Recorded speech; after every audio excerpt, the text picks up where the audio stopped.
Oke, assalamualaikum warahmatullahi wabarakatuh. Apa kabar teman-teman sekalian? Semoga hari ini kita dalam lindungan Allah Subhanahu wa Ta'ala dan senantiasa dimudahkan untuk menjalankan aktivitas yang kita jalani sehari-hari. Amin.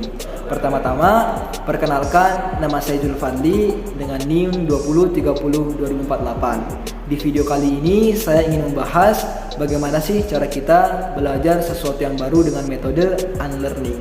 Sebelum itu, pernah nggak sih teman-teman berpikir, kenapa ya kalau misalnya ketika kita ingin melakukan hal yang baru atau ketika kita ingin belajar sesuatu yang baru, malahan kita itu susah untuk melakukannya?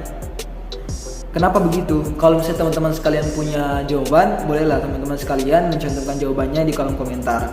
Tapi jawaban yang saya dapat dari channel YouTube, buku, dan apa-apa yang saya dengar dari guru saya, jawabannya adalah karena pada dasarnya sistem saraf otak kita itu sudah merekam dari apa ilmu dan pengalaman yang sudah terbiasa kita lakukan. Jadinya ketika kita ingin belajar sesuatu yang baru atau ketika kita ingin melakukan hal sesuatu yang baru, kita itu butuh effort yang tinggi untuk mengubahnya. Contohnya nih kan, saya nih kan habis dapat motivasi agar mempunyai badan fit. Tapi kebiasaan saya itu makan, tidur, scrolling HP, kayak gitu aja. Nah, dalam otak saya berpikir, besok aku ingin olahraga. Tapi keesokan harinya bukannya olahraga, malah kan lebih kepada melakukan aktivitas yang tadi itu, yang makan, tidur, nonton TV dan lain sebagainya, yang nggak membuat badan fit. Itu sangat sulit sekali. Nah, di sini saya ingin membahas tentang belajar sesuatu yang baru dengan metode unlearning. Saya disclaimer dulu ya, unlearning ini bukan berhenti belajar, tapi lebih tepatnya unlearning ini adalah bagaimana kita berhenti mempelajari atau berhenti melakukan kebiasaan yang buruk yang terbiasa kita lakukan tadi. Nah, untuk belajar sesuatu yang baru dengan metode unlearning ini ada 3 caranya. Yang pertama itu ada refleksi dan evaluasi diri.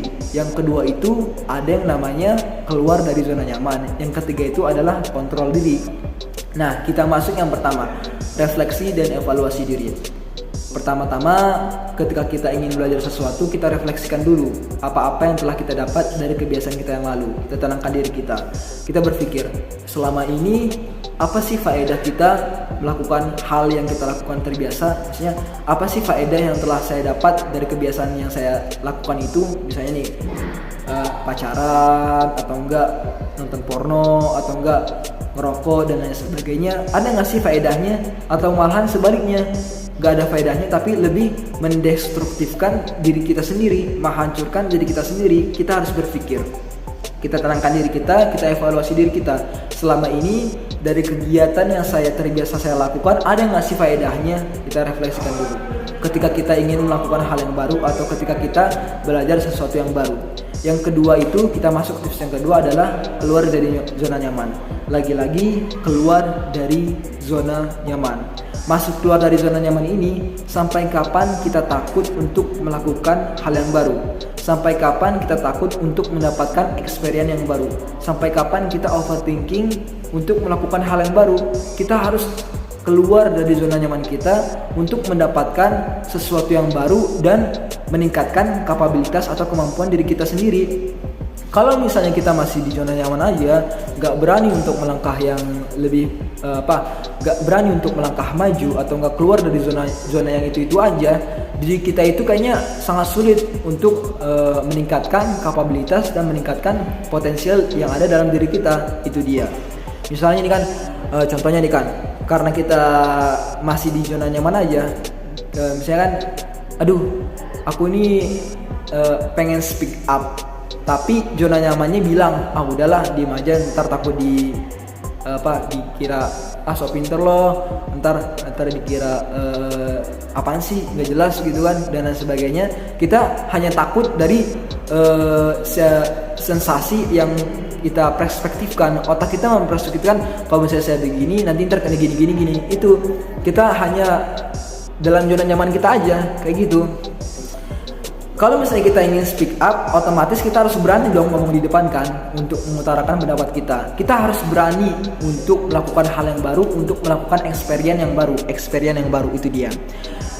Tips yang kedua adalah keluar dari zona nyaman. Tips yang ketiga adalah kontrol diri.